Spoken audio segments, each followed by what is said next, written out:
Tuhan itu sungguh sangat setia. Dalam keadaan apapun juga Tuhan tetap bersama kita, sehingga kita tidak mampu membalas apa kepada Tuhan. Ini pernyataan dari diri kita sendiri. Apapun yang kita miliki itu tidak mampu untuk membalas kebaikan Tuhan. Kalau kita ada sebagaimana kita ada pada saat ini, semua karena kasih anugerah Tuhan luar biasa. Saya dari pagi tadi mendengar sampai di mimbar tadi ada 4 orang yang sudah dalam keadaan kritis, perlu hubungan doa. Teman-teman yaitu dari pendeta-pendeta yang memang melayani, dari kubisnya ada 3, 1 teman juga pendeta dari PPDI, semuanya pada sakit, masuk rumah sakit, ya. Dan sakitnya itu parah. Ada yang sudah dikemo sampai 9 kali, ada yang menjalani apa itu 25 kali katanya. Ini kita mendengar pujian tadi, saya sangat diberkati luar biasa Tuhan.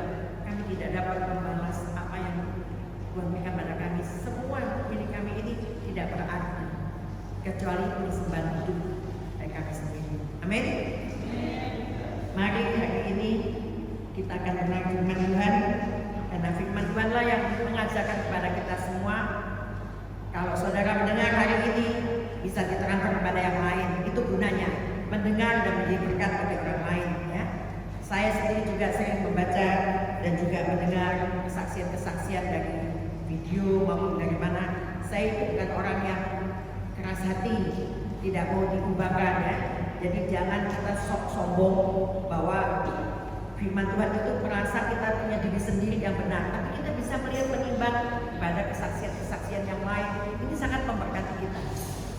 Saya senang sekali tadi sempat Ibu PDP, Ibu Evi Melianti berdoa sudah tidak bisa meneruskan karena ada tangisan, bisa tangisan. Saya tahu memang firman Tuhan itu sebagai pedang bermata duanya untuk saudara dan saya sama. Jadi pagi hari ini mari kita sama-sama mendengar dengan baik supaya kita mengerti apa sih yang kita dapat dari setiap minggu, apa sih yang kita cari dalam hidup ini. Kalau kita kembali kepada firman Tuhan, kita akan mengerti apa rencana Tuhan dalam hidup kita. Kalau kita ada sebagaimana kita ada pada saat ini juga ada rencana Tuhan yang indah dalam hidup kita. Makanya kita harus selalu rendah hati, ya. Mari kita membuka sama-sama dari 1 Petrus 2 ayat 11 sampai 17. 1 Petrus 2 ayat 11 sampai 17. Demikian firman Tuhan. Saudara-saudaraku yang kekasih, aku menasihati kamu supaya sebagai pendatang dan perantau kamu menjauhkan diri dari keinginan-keinginan daging yang berjuang melawan jiwa. Milikilah cara hidup yang baik di tengah-tengah bangsa-bangsa bukan Yahudi, supaya apabila mereka memfitnah kamu sebagai orang durjana, mereka dapat melihatnya dari perbuatan-perbuatanmu yang baik dan memuliakan Allah pada hari Dia melawat mereka. Tunduklah karena Allah kepada semua lembaga manusia, baik kepada raja sebagai pemegang kekuasaan yang tertinggi. Saya ulangi, tunduklah karena Allah kepada semua lembaga manusia, baik kepada raja sebagai pemegang kekuasaan yang tertinggi, maupun kepada wali-wali yang diutusnya untuk menghukum orang-orang yang berbuat jahat dan menghormati orang-orang yang berbuat baik. Sebab inilah kehendak Allah, yaitu supaya dengan berbuat baik kamu membungkamkan kepicikan orang-orang yang bodoh. Hiduplah sebagai orang merdeka dan bukan seperti mereka yang menyalahgunakan kemerdekaan itu untuk menyelubungi kejahatan mereka, tetapi hiduplah sebagai hamba Allah. Hiduplah sebagai hamba Allah. Hormatilah semua orang, kasihanilah saudara-saudaramu, takutlah akan Tuhan, hormatilah raja. Amin. Setelah saya mengaji firman Tuhan ini, merenung-renungkan dalam beberapa hari, maka saya mengambil keputusan hidup sebagai hamba Tuhan. Hidup sebagai hamba berbicara hamba Tuhan, jawabannya biasanya standar, ya. Oh iya, ini golongan pendeta, golongan penginjil, golongan orang-orang yang sekolah teologi, ya. Sebab inilah yang dikatakan istilah hamba Tuhan. Atau kalau sekarang di majelis-majelis gereja di tempat ini, biasanya mereka begitu, jawabannya standar. Oh, majelis hamba Tuhan. Kita belum mengerti sejauh ini, ya. Nah, sering dipakai untuk para rohaniawan ini sehingga sering muncul pemikiran yang salah. Pemikiran yang salah dan tindakannya tidak tepat. Karena pemikirannya biasanya orang cuma memikirkan hanya tadi itu fokusnya. Oh, pantesan kalau katakan dia hamba Tuhan itu pendeta, penginjil, sekolah teologi, majelis-majelis. Kalau kita kan cuma jemaat biasa. Jadi kok ada kesalahan apa itu dimaklumilah karena cuma orang biasa, jemaat biasa, ya. Nah, ini yang pemikiran yang salah dan tidak tepat. Karena merasa punya tanggung jawab itu hanya sedikit, tidak besar seperti pendeta. Wih, tanggung jawabnya besar sekali. Firman Tuhan juga mengatakan, karena kamu tahu kamu melanggar, maka hukumannya itu lebih. Kalau kita membaca dari Kejadian sampai Wahyu itu, ada hal-hal tertentu itu yang membuat kita sebagai hamba-hamba Tuhan kita takut. Paling berat hukumannya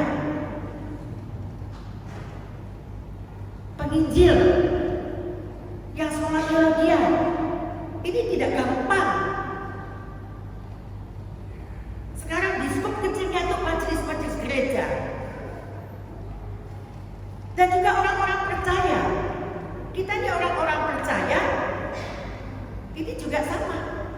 Dikatakan anak-anak Tuhan, murid-murid Tuhan, pengikut Tuhan, pengikut Kristus. Tidak ada orang katakan, oh saya pengikut setan. Tidak ada. Sama. Status pendeta, penginjil, lulusan cum laude terbaik sekolah teologi, jadi gila. Ada banyak yang demikian.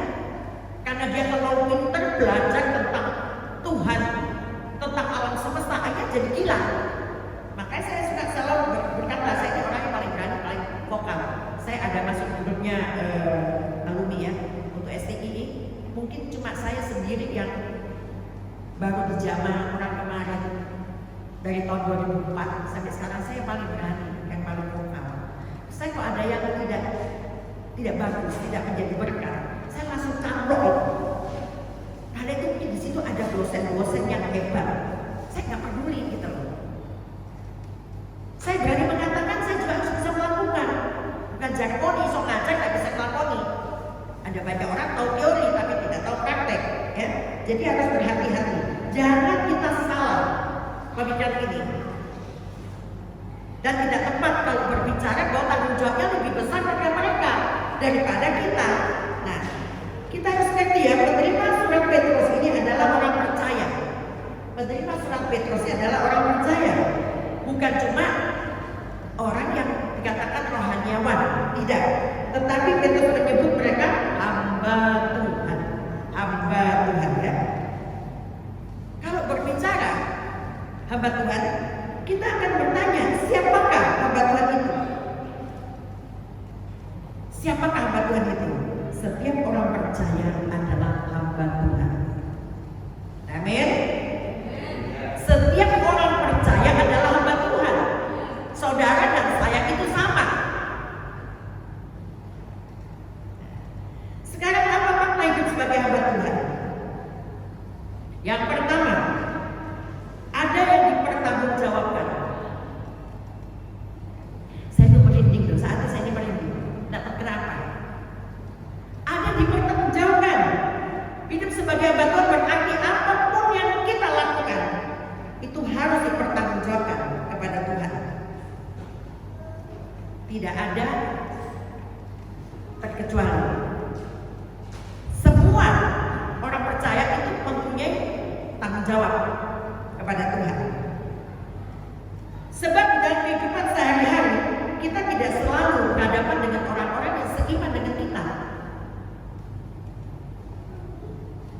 Kita bisa berhadapan dengan orang-orang yang tidak seiman dengan kita, yang dikatakan dari firman Tuhan yang pertama, bukan hanya kepada orang Yahudi, tapi di luar itu, kalau bicara tentang Yahudi, kita harus tahu bahwa itu adalah bangsa yang diberkati, bangsa yang percaya kepada Kristus, bangsa yang diselamatkan.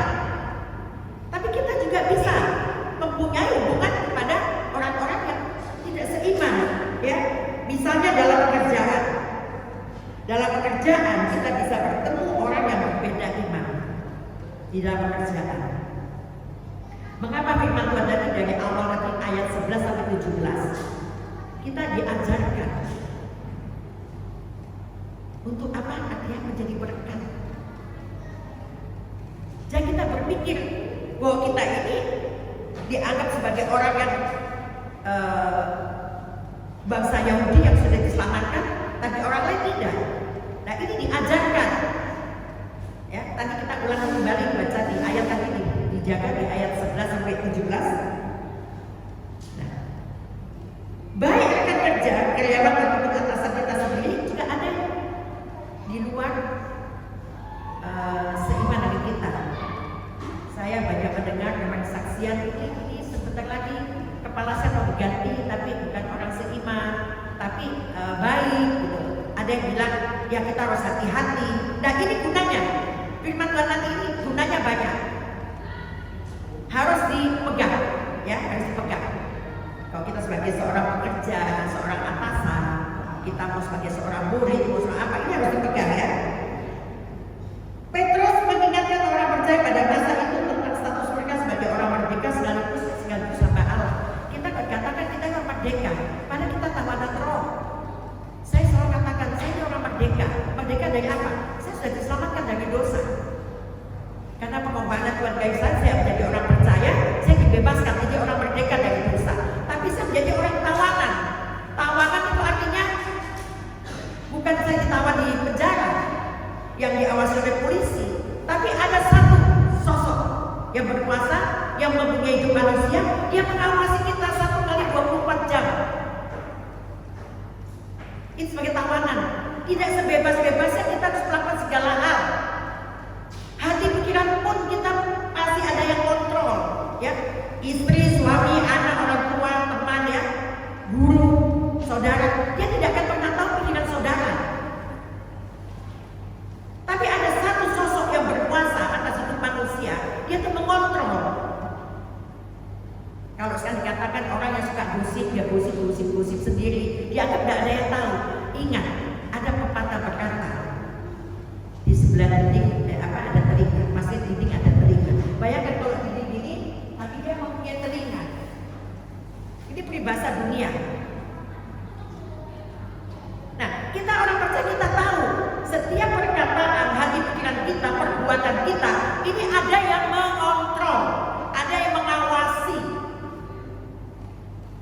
Dia tidak perlu pakai listrik lagi, tidak perlu pakai kekuatan apa segala macam, beli alatnya sampai 8 juta, 10 juta, 12 juta, seperti CCTV dibeli di mana-mana berapa channel, tidak. Dari pikiran kita saja, ini Tuhan sudah tahu, ini ada yang mengontrol, ya. Jadi harus hati-hati. Kita sebagai orang merdeka, tapi kita juga sebagai tawanan roh. Nah, mereka itu bukan milik mereka sendiri. Kita tahu ya bahwa diri kita bukan milik kita sendiri. Segala sesuatunya, makanya saya nggak pernah khawatir. Saya naik pesawat sama anak saya ketakutan, cuaca buruk. Mari kita kembali ke tempat masing-masing karena kita akan masuki cuaca buruk. Sudah ketakutan, langsung saya nyanyi. Engkau ada bersamaku di setiap musim hidupku, tak pernah kau tinggalkan diriku sendiri. Kekuatan jiwaku adalah bersamamu. Orang semua la ilaha illallah, Allahu akbar, la ilaha illallah. Saya cuma nyanyi terus. Alhasil Tuhan juga jawab. Akhirnya kita memasuki zona yang nyaman terbang sampai landing pun dengan baik. Ini kekuatan ujian dan juga doa. Jadi gak usah takut. Dalam keadaan apapun juga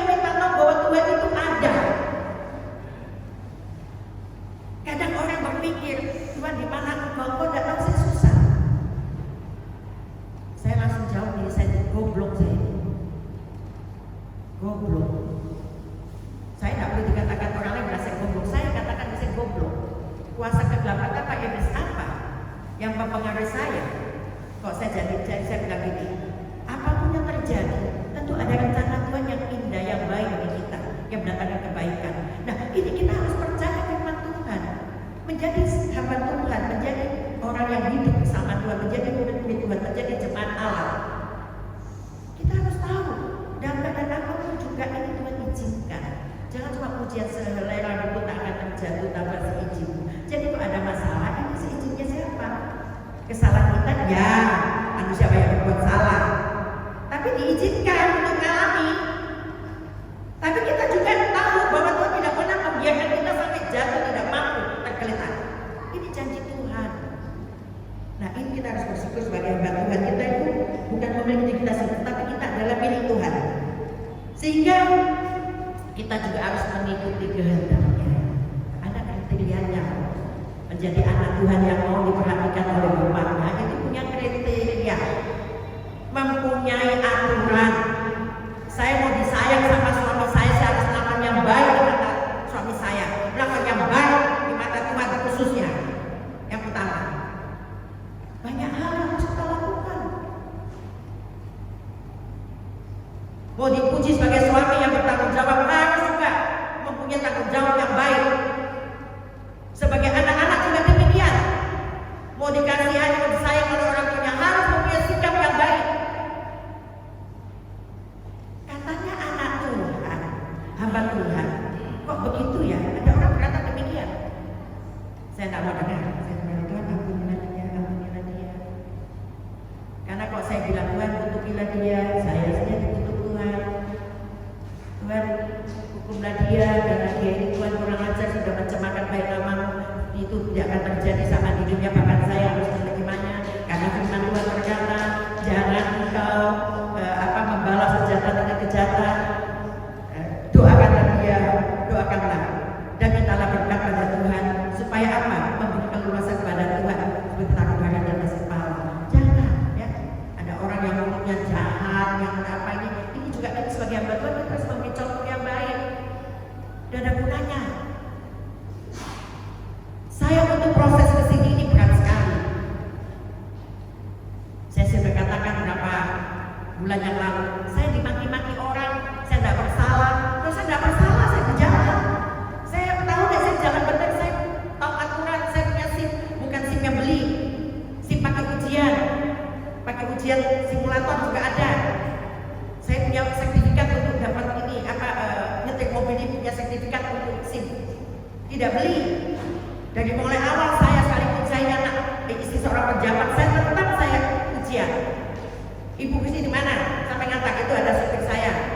Ibu bisa bawa mobil udah berapa lama bawa jalan? Enggak. Saya baru latihan lagi bisa dapat SIM baru saya itu pulang-pulang. Saya masih muda dulu. Kalau saya sudah dapat SIM baru saya bisa ke jalan raya sendiri. Kalau saya belum punya SIM saya tidak ke jalan raya sendiri. Saking taatnya dulu saya belum jadi anak Tuhan, masih jadi anak di luar. Tapi saya buktikan, puji Tuhan. Jadi kalau saya melanggar itu polisi hebatkan juga. Mama melanggarnya gadis kurus ya. Ini, oh ya saya minta maaf, saya minta kepada hati Bapak karena saya tadi lalai. Loh, minta maaf. Lain kali hati-hati ya, nanti berbahaya bisa tabrakan. Oh ya terima kasih. Loh, puji Tuhan. Sekarang kalau dulu pecah-pecah, tanya ibu, orang apa? Loh, siapa ini siapa? Tidak agamanya, saya Kristen. Oh ya orang Kristen itu begitu ya, nggak ngamuk-ngamuk. Nggak kayak makin ada Kristen ngamuk-ngamuk waktu melanggar. Dan Kristen orang ya, orang samakannya ya. Nah, inilah yang Tuhan mau supaya kita mengikuti kehendaknya. Apapun yang mereka lakukan, bertanggung jawabannya selalu di hadapan Tuhan. Demikian pula dengan hidup kita saat ini. Mazmur 139 ayat 2. Engkau mengetahui kalau aku duduk dan berdiri. Engkau mengerti pikiranmu dari jauh. Ini firman Tuhan berkata demikian. Ini Daud berkata kepada Allahnya. Jadi waktu duduk berdiri, Daud percaya bahwa Tuhan tahu. Sampai dalam pikirannya pun Daud menyadari bahwa Tuhan itu tahu. Nah sekarang bagaimana rasanya jika seluruh gerak kita diawasi? Kalau seluruh gerak kita diawasi, bagaimana?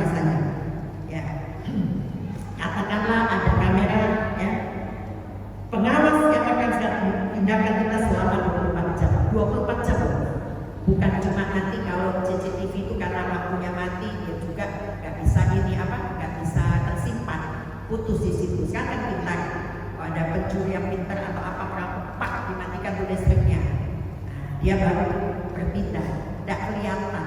Nah, di sini dikatakan 24 jam kita selalu dalam pengawasannya, 24 jam ya, diawasi terus menerus ya. Dan semua orang dapat menontonnya. Yang dikatakan nonton itu sikap kita kepada sesama. Tapi 24 jam yang mengawasi adalah dari Allah sendiri. Mata Allah menjelajah di muka bumi ini. Dia tahu perbuatannya semua orang baik dan berbuat tahu. Nah, ini bayangkan ya. Dan saya menduga kita pasti akan berusaha menjalani hidup ini dengan baik, lebih berhati-hati. Kalau kita menyadari, saya percaya. Contohnya tidak usah orang lain. Saya berkata pada diri saya sendiri. Saya bisa menyembunyikan segala sesuatunya. Tapi ada satu kamera yang tidak bisa ditutup dengan cara apapun juga. Dia akan mengawasi kita 1 kali 24 jam dalam sepanjang kehidupan sampai kita tutup mata mati baru berhenti. Bayangkan itu ya. Ya kita harus berusaha. Hidup harus lebih hati-hati, menghindari tindakan yaitu ceroboh. Ada orang berkata gini, saya ini kan manusia, saya masih berpijak di bumi, saya itu bisa salah. Ada orang yang demikian. Bisa kan saya manusia, saya punya kelemahan, semua keterbatasan, saya jatuh dalam dosa. Oke. Kan Tuhan selalu berkata, datang minta ampun kepada Tuhan. Tidak usah kepada manusia, kepada Tuhan. Dan kita percaya kalau kita minta ampun kepada Tuhan, Tuhan pasti ampuni. Tapi apakah kita mau berkembang di dalam dosa itu? Terus menerus sampai untuk dosa itu membunuh kita? Kan tidak demikian. Keledai binatang yang paling bodoh tidak dia akan jalan pada lubang yang sama. Dia tahu ada lubang, dia berusaha untuk menghindari. Demikian manusia diciptakan Tuhan punya akal dan budi. Dia lebih tahu lagi. Makanya dikasih sekolah, anak-anak kecil dikasih sekolah. Dari kecil diajari sekolah, bersosialisasi, berbudi. Tak tahu begitu ngerti sekarang sudah tidak ada ya. Makanya anak-anak baik banget sama orang tua. Orang tua kadang-kadang bentak-bentak seperti dia yang bos. Ya, saya banyak lihat loh anak merasa sudah bisa menghidupi orang tuanya, bentak-bentak orang tuanya seperti bos. Kalau saya punya anak, saya tempeleng, saya tangkap mulutnya. Saya bilang ini, untuk kamu dapat bunuh dari kecil kamu. Begitu. Harus mau menghormati orang tua dan juga sesama. Sebagai hamba Allah, sebagai anak-anak Tuhan itu harus menghormati orang yang lebih tua. Diajarkan tentang etika. Orang tua jadi pon-pono ya, tak mau saya. Karena saya selalu pakai berbahasa yang baik. Saya menghormati orang lain, saya kasih contoh yang baik. Karena saya tahu saya akan ditonton orang, saya akan disorotin orang. Saya tidak pernah bicara konon-konon enggak. Pakai bahasa Jawa terus ngopo-ngopo. Boleh pakai bahasa Jawa tapi yang jangan ngopo. Kan ada bahasa Jawa yang romoinggil. Mungkin panjenengan Bapak Ibu, saya pernah dengar orang begitu dia halus sekali ngomong. Oh, dia pakai bahasa daerahnya, tapi dia sopan. Atau dia ada bercandaan pakai senado. Mari jodohnya kita ya. Boleh, tapi jangan ngelengeh. Ada bahasa yang Manado ada. Saya punya anak di Manado semua. Tapi kalau dia bahasanya sudah ke mana-mana saya langsung tegur. Ngana ini bicara dengan siapa? Dengan orang tua.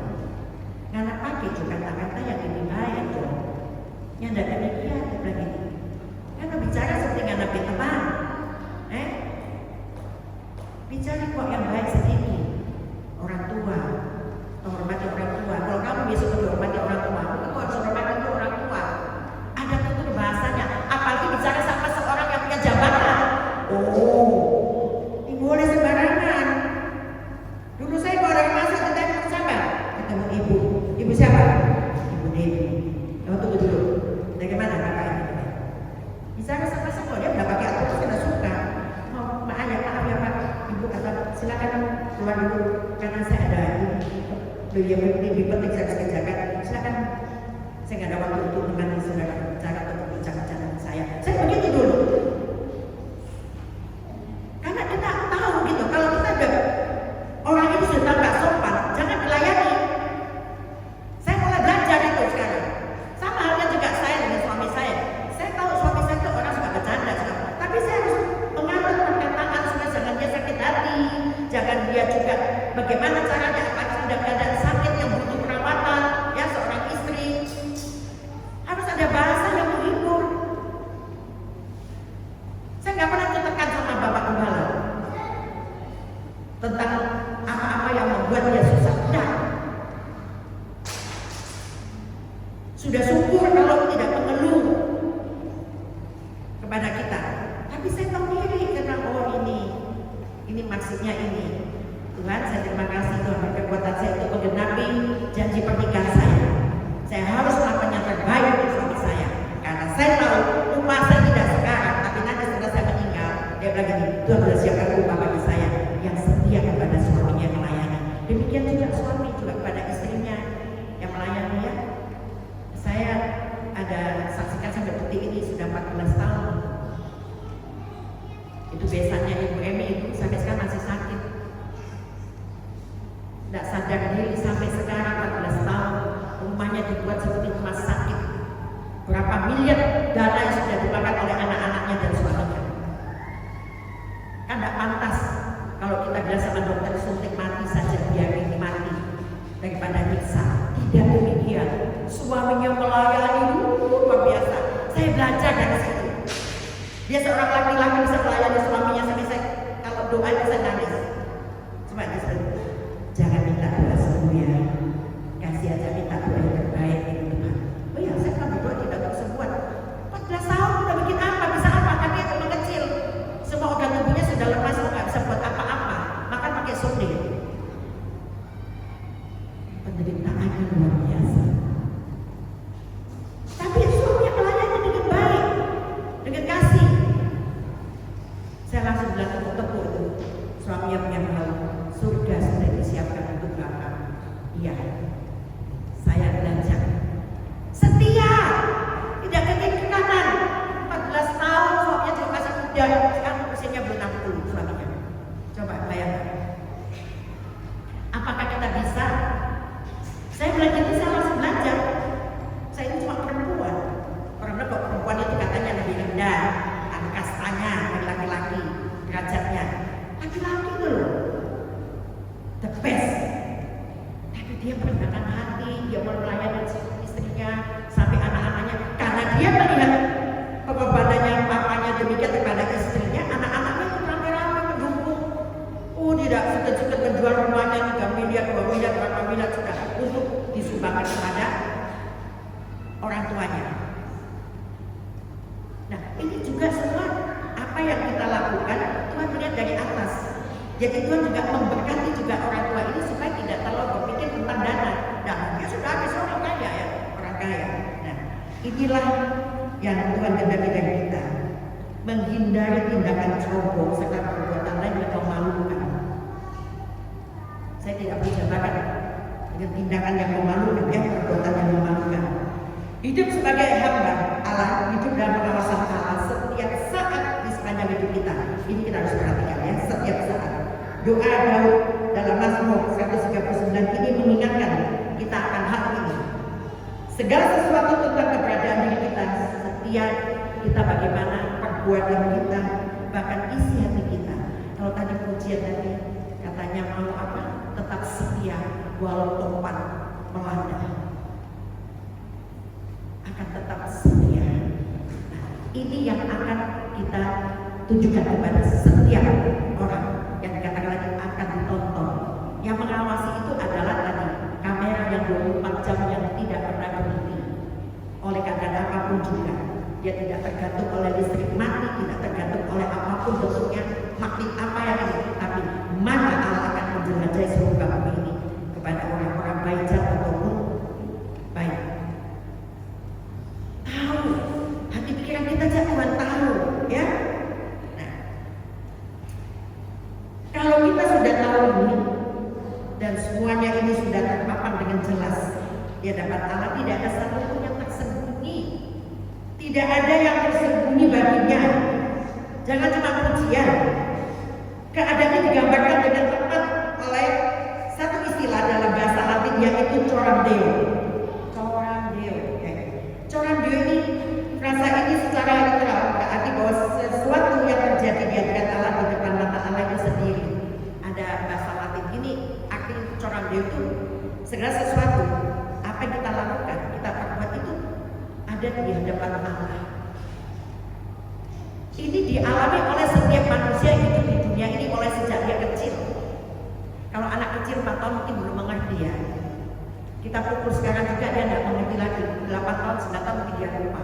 Paling kita cuma dia tahunya, oh saya pernah dilarang ibu saya atau ayah saya, ya toh, atau dedi saya, mama saya tidak boleh main air, tidak boleh main api, tidak boleh main sabun apa itu dia ingat. Tapi setelah dia akan balik, makanya itu kalau untuk pembaptisan itu tidak boleh sembarangan. Setelah dia mengerti, baru bisa ambil keputusan. Karena kalau dia sudah ambil keputusan, berarti dia harus bisa mempertanggungjawabkan. Ya, anak yang sudah dibaptis harus berhati-hati, karena di situ sudah ada buku catatan. Kamu mau berdusta, kamu mau berbuat baik, kamu mau apa, sudah ada catatan sampai kita mati. Makanya harus kasih pengertian. Konseling anak itu untuk baptisan tidak sembarangan. Kalau dulu sudah berdusta, nanti kalau berbaptis tidak boleh berdusta lagi ya. Ini harus dikasih penjelasan yang ringankan dulu. Sebagai anak-anak kita harus sopan pada orang tua. Kan di sekolah diajar juga kan untuk mengerti. Iya, jadi itu juga diterapkan. Waktu baptisan pertama itu dikasih pengertian, itu konseling untuk prabaptis. Supaya setelah dia baptis dia tuh tahu, wah dia sekarang sudah dewasa, dia punya tanggung jawab, dia harus hati-hati dalam segala hal, ya dalam segala hal. Artinya seluruh hidup itu ada di hadapan Tuhan. Ini selaras dengan Ibrani 4 ayat 13. Dan tidak ada satu makhluk pun yang tersembunyi di hadapannya, sebab segala sesuatu telanjang dan terbuka di hadapan mata Dia yang kepadanya kita harus memberikan pertanggungjawaban. Harus memberi satu pertanggungjawaban. Jadi sebagai anak Tuhan, sebagai hamba Tuhan, sebagai pengikut Tuhan, itu mempunyai pertanggungjawaban yang akan kita pertanggungjawaban nanti kalau kita sudah mati dan bisa punya apa-apa. Kita ini bersyukur. Hari ini kita mendengar, besok kita akan sama Tuhan dan tidak melakukan lagi Tuhan. Saya berjanji Tuhan, apapun yang saya lakukan itu yang dikatakan dosa, yang dikatakan itu pelanggaran dari firman Tuhan, saya akan bertobat. Hari ini saya akan tulis di satu kertas, langsung saya akan bakar. Inilah dosa-dosa saya lakukan. Waktu pernah retret, waktu dia sama Pak Yat demikian ada api unggun. Itu gunanya apa? Menulis. Saya juga menulis. Saya itu suka memarkup karena saya tahu keuangan saya yang selalu keluar terus, tidak pernah diganti-ganti dan berkorban terus supaya saya tidak dilecehkan, markup. Tapi saya sudah berjanji kan, waktu kemarin sekarang saya tidak pernah. Ada cuma yang mencatat aja, oh ini kemarin ini. Tapi gunanya untuk dikontrol sendiri. Oh pengeluaran saya 1 bulan sekian, berarti per bulan saya harus sekian. Karena saya bisa belanja, tentu saya bisa memberikan perpuluhan. Apapun bentuknya. Saya kan tidak ada gaji tiap bulan. Saya tidak ada usaha. Tapi saya dapat dari luar, dikasih ini, saya juga bisa belanja ini dan itu. Saya catat. Oh berarti wajib saya sekian. Itu harus disetorkan kepada sinode sebagai taat patuh pada peraturan gereja. Saya silakan. Ada lagi untuk persembahan kasih, lain lagi kasih. Saya juga tidak miskin. Saya juga masih tetap makan, sekalipun makanan saya sederhana. Saya tidak terganggu dengan kenaikan minyak, kenaikan tahu tempe, kenaikan apa enggak. Kalau perlu memang tidak bisa beli beras ya beli ubi, tapi ubi kan mahal sekarang, susah dicari. Banyak yang tahu kok, saya itu paling sederhana, tidak banyak rewel. Ya. Yang kedua, hamba Tuhan adalah milik Allah. Hidup sebagai hamba Tuhan berarti Tuhan tidak lepas tanggung jawab atas hidup kita, tidak lepas tanggung jawab. Bukan berarti kehidupan kita ini tidak selalu masih tidak mengalami hal yang harusnya lancar-lancar saja.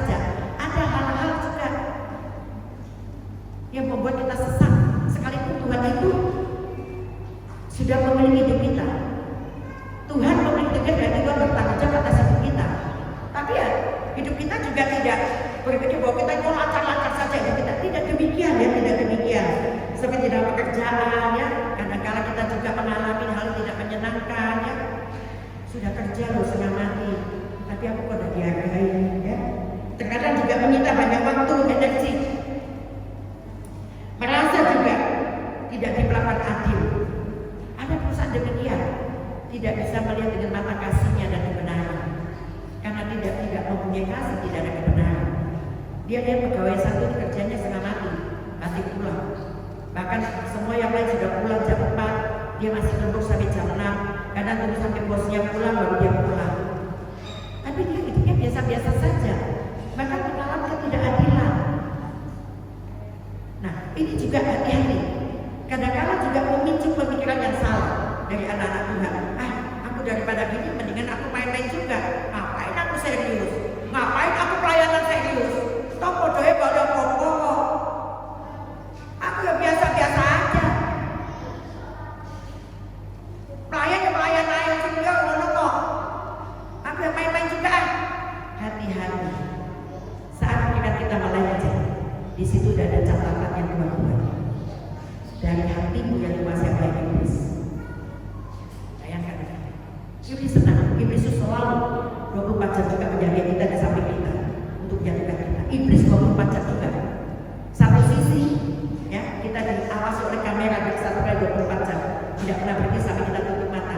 Satu sisi juga iblis akan berusaha menjatuhkan kita manusia. Itu kan permintaan iblis kepada Tuhan. Aku akan godai dia, silakan, tapi jiwanya jangan kau sentuh. Jiwanya itu adalah milikku. Dan ini janji Tuhan. Jiwa adalah milikku. Yang lain boleh kamu, kekayaannya, kehormatannya, apanya semua, tatanya, kamu hancurin semuanya. Tapi satu, jiwa, jangan kau sentuh. Ini punya. Ini janji Tuhan kepada Ayub. Ini juga janji Tuhan kepada kita. Kita ini adalah milik Allah. Orang boleh ngomong di luar sana mau jatuhin kita, tapi ingat, jiwa adalah milik. Ini kita harus bisa mengerti ya. Jadi supaya kita tidak tidak ada suatu muncul pikiran yang salah. Bodoh kok kedudukannya ini kamu tuh apa kata-kata? Ya selalu aja deh. Hati-hati loh. Semua orang mempunyai tanggung jawab. Dan tanggung jawab itu sudah tertulis ya. Saya pun demikian. Saya ditunjuk oleh Tuhan di tempat ini. Saya harus melakukan apa di tempat ini? Saya punya penyangkalan diri bagaimana? Saya sudah diproses. Karena waktu saya kuliah, saya sudah diajarkan bagaimana merdeka diri. Saya ini siapa? Saya seorang ibu. Saya punya kedudukan. Saya punya kekayaan. Saya memiliki semuanya. Waktu itu bukan saya miskin ya, saya di zaman Tuhan bukan saya miskin atau saya patah hati, tidak. Tapi karena dari Tuhan mengasihi saya sampai saya bisa bermimpi lihat sosok Pak Jenderal Agrotruk datang di sejadah saya. Hingga saya mengaku bahwa Tuhan ini Tuhan yang benar. Ini jalan yang benar. Memang gampang meninggalkan begitu saja keyakinannya. Tapi apakah kita mampu untuk menjalani syariatnya, aturan dari kita jadi pengikut Kristus? Ini yang berat. Apalagi saya langsung terjunkan diri saya masuk kuliah itu cuma tadinya ingin kenal apa yang perkataan Tuhan yang saya tidak mengerti, perkataan Rasul Paulus saya tidak mengerti. Ternyata hidup saya dibawa lebih dalam lagi. Saya memang ambil pastoral untuk pelayanan. Saya tidak ngerti. Ternyata saya juga harus cuci kamar mandi. Saya harus bisa bersihkan rumahnya Bapak Pendeta, nyapu ngepel, cucikan kamar mandinya. Padahal saya ini siapa? Saya tidak menangis, saya bilang Tuhan terima kasih. Saya tidak pernah melakukan, saya sekarang diajari. Tapi ternyata sekarang kalau saya nyatu gereja ini saya bersyukur karena saya sudah dididik dulu, sudah diproses dulu. Saya tidak ada muka cemberut ke apa. Saya bersyukur kepada Tuhan luar biasa. Dipersiapkan untuk menjadi hamba Tuhan. Hamba Tuhan bukan cuma kedudukan saja, menjadi kesombongan kemegahan, tapi melayani dari bawah, melayani orang yang borong, melayani orang sakit, muntahnya orang, kotorannya orang. Dahulu saya tidak mau dengan bau sedikit pakai ini, tapi sekarang tidak apa-apa. Nah ini bukan menjadi kesombongan, tapi dilakukan. Saya sampai bilangin sama suami saya, Pak, tidak menutup kemungkinan ada besok ada jemaat ini yang sakit ya, tidak minta-minta ya. Terus kayak apa ditinggal saudaranya, keluarganya. Terus saya diminta tolong gini, saya bisa loh Pak melakukannya semua. Mama sudah terlatih. Saya langsung terima kasih Tuhan. Saya mengatakan terima kasih Tuhan, karena saya dididik. Jadi jangan gampang-gampang mau jadi pelayan Tuhan. Harus mempersiapkan diri benar-benar untuk menjadi kesukaan bagi Tuhan. Kalau kita menjadi kesukaan bagi Tuhan, kita apapun yang kita minta dari Tuhan pasti akan kabulkan. Amin. Banyak doa yang saya minta, Tuhan tolong ini, Tuhan tolong ini. Bukan untuk kepentingan diri saya sendiri. Saya berdoa bukan untuk diri saya sudah merasa sudah dicukupi sama Tuhan. Berterima kasih kalau saya sekarang masih bisa melayani. Saya masih bisa berbicara dengan baik. Saya masih bisa makan dengan baik. Bisa berjalan dengan baik. Melihat dengan baik karena mata saya tidak buta. Saya mensyukuri semuanya. Apakah saya tidak bisa membalas apa yang Tuhan sudah berikan seperti pujian tadi? Dengan apa kita harus tidak sebanding apa yang kita balas kepada Tuhan. Jadi kita harus berhati-hati. Tuhan sangat mengasihi kita, tapi kita juga diminta oleh Tuhan timbal baliknya. Tuhan tidak minta kok harta kita itu dikembalikan kepada Tuhan semuanya untuk kita nikmati. Tapi ada hal-hal tertentu yang Tuhan kasih itu peraturan. Tuhan kasih peraturan itu supaya apa? Mencoba kesetiaan kita dari hal usia, kesempatan. Kalau berbicara apa itu lah akunya pujian yang itu apa? Untuk jadi berkat. Hidup ini adalah kesempatan. Tuhan berikan kita nyawa, Tuhan berikan kita usia, Tuhan kasih kita umur panjang. Tapi untuk apa? Untuk jadi berkat. Bagus ya. Waktu kita dikasih Tuhan untuk apa? Untuk ibadah. Tuhan tidak minta banyak waktu, hanya 1 minggu 1 kali, 1,5 jam sampai 2 jam. Tapi kalau ada waktu yang lain itu 3 jam. Di tempat sana ada 4 jam. Ya, harta yang diberikan Tuhan ada peraturannya. Ya, tidak semua kita serahkan dan ambil sekali. Habis kita sesuai firman Tuhan. Saya tidak mendahului, tapi ini terjadi. Waktu saya keras hati, saya bilang sama suami saya, orang yang mati ini dibagi meneng. Baru kok aku ini motor, kata-kata saya. Saya anggap itu bukan sebagai apa Tuhan. Kejengkelan sebelum mengerti di bawah sampai ke tempat titik paling rendah. Setelah sampai titik paling rendah, saya berdoa, Tuhan, memang saya ada salah. Saya tidak seturut dengan firman-Mu dan saya membangkang apa yang diajarkan oleh suami yang sudah berpuluh-puluh tahun di tempat ini. Saya baru berapa tahun di sini Tuhan. Tuhan sudah hajar saya ke sini. Saya minta ampun sebentar, saya bertobat dan saya akan melakukan yang benar. Tapi saya ini malu Tuhan. Oh sakit kita sakit pelit. Kan malu. Mungkin di sana orang kasih berat besar-besar. Langsung aja. Aku cuma butuh kejujuran kamu. Cuma itu saya ingat. Kamu butuh kejujuran kamu. Jujur. Mulai saat saya belajar jujur dari hal yang kecil. Tak masuk di kaleng bekas itu. Apa malu Pak? Ini loh, jika ada apa ini mau disetor ke sana? Oh enggak, nanti dititipkan saja. Ini kata pada mama toh, ini apa? Enggak. Ini yang saya terima dari 100-200 ribu. Saya sisihkan sedikit untuk Tuhan. Saya kembalikan. Tapi bentuknya ya begini itu aja yang dapatkan. Ditukar nanti mama ditukar. Hanya saya tukar dengan mampu saya setorkan. Jangan dia jumlahnya ya Pak ya, tapi itu kejujuran saya hari ini. Bulan ini saya mau jujur sama Bapak. Baru sekarang saya akan menuruti suami saya. Saya akan mengembalikan apa yang dikatakan saya. Dan saya percaya Tuhan akan berkati. Puji Tuhan, seminggu saya dapat berkat uang segini. Selesai semua utang saya. Sudah saksikan. Kartu-kartu kredit itu saya kembalikan semua, saya ngopek di depannya konter HSBC. Sudah lunas, saya sudah pak gunting, BCA pak gunting, BNI gunting semuanya. Saya tidak butuhnya lagi. Karena apa? Tuhan sudah mencukupkan saya. Saya belajar jujur dan memang sampai detik ini apapun keadaannya, kalau saya tidak dibuat masalah orang lain, saya dicukupi oleh Tuhan. Ini kemuliaan Tuhan. Kalau saya tidak kena masalah lain, ya Tuhan mencukupkan saya luar biasa. Dan saya percaya hidup saya nantinya sama Bapak Gembala tidak akan pernah sia-sia karena saya melayani dengan baik dan dengan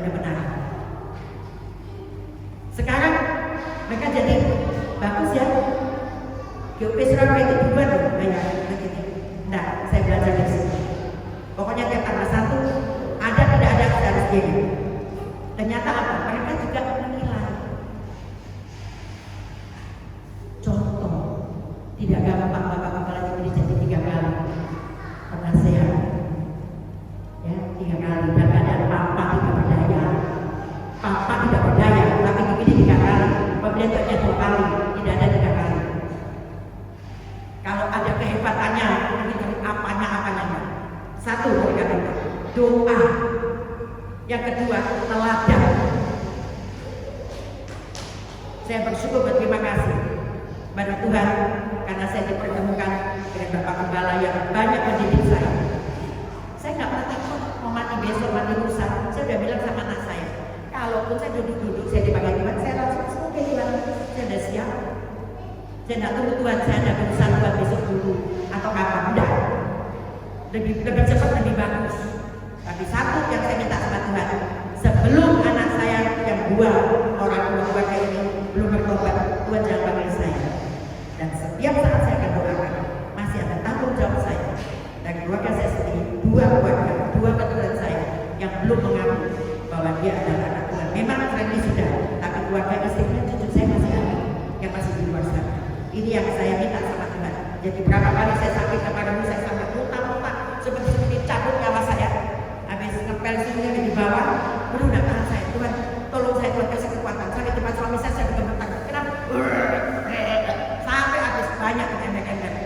Kenapa Mak? Panggil Nor, Fitri, panggil Nor sama. Hanya dia minta dan ke Noni. Noni tidak bisa datang, panggil Angel seperti sana. Mama dia muntah-muntah, berat sekali. Sampai mati saya. Perasaan sudah mau mati. Tapi saya bilang sama Tuhan, belum Tuhan. Tuhan kasih ampun saya memang salah. Saya terlambat makan dan saya memang gak suka makan. Sampai badan saya kurus begini, malas makan. Karena gak ada temennya untuk makan. Hanya Bu Anton, saya panggil Bu Anton, datang sini Bu Anton, dia naik becak ke sini apa? Namanya saya makan. Makan, pada cuma tahu, kasihan loh, makan cuma ini. Enggak, saya semuanya makan, cuma saya makan. Puji Tuhan ya, saya kasih dia. Ya, buat yang dekat sana dulu saya makan. Nah, inilah yang Tuhan mau supaya kita benar-benar jangan asal-asalan dalam bekerja, jangan asalan dalam pelayanan ya, karena Tuhan sangat mengasihi kita dan harus kita tahu bahwa posisi kita ini sebagai orang berdosa yang sudah diselamatkan Tuhan. Ini artinya Tuhan itu bertanggung jawab atas hidup kita. Tuhan itu bertanggung jawab ya, sudah mau diselamatkan dari kita sudah diselamatkan dari maut. Ini suatu pekerjaan yang luar biasa. Tidak ada orang yang bisa nolong kita dari dosa ini. Tuhan sudah angkat kita diselamatkan. Marilah seperti Tuhan sudah mengasihi kita. Tuhan rela mati berkorban. Ya orang bilang sampai darah yang terakhir. Masa kok kita nggak bisa membalas tentang kasih Tuhan? Nggak usah banyak terlalu berpikir yang terlalu jauh. Satu, waktu kita saat teduh ya di rumah, waktu kita doa malam, doa pagi ya, waktu bangun pagi, terus waktu doa makan, ucap syukur, doa waktu kita mau jalan, waktu di gereja sama-sama kita berdoa ya, doa syafaat ya untuk sesama kita. Kita juga mendengar kalau ada yang sakit, mari kita coba punya empati sedikit, kita doakan mereka ya. Yang mengalami kesusahan, ayo kita hibur. Yang tidak punya apa-apa, ayo kita bantu, gotong royong. Tidak banyak kok. Kalau cuma 5 rupiah, 5.000 aja, kumpul-kumpul semua itu nolong orang bisa. Saya udah hitung-hitung kalau cuma 70 orang di sini, papanya hadir. Kali-kali aja 5.000, berapa yang terkumpul, bantukan mereka. Gak apa-apa. Kita mulai belajar. Karena ini adalah hukum dari Tuhan, hukum yang utama. Dan pertama, mengasihi Tuhan, dan yang kedua, mengasihi sesama. Ini baru kita benar melakukan hal yang benar. Hukum-hukum lain itu nanti. Tapi yang penting dulu nih, kalau kita mengasihi Tuhan, kita juga harus mengasihi sesama. Cara mengasihi sesama apa? Dengan rasa empati. Jangan lihat orang udah jatuh, oh rasa apa loh, makanya kono. Apa ya? Perkataan apa ya? Doakan. Tapi kita juga sih jangan berkembang dalam dosa.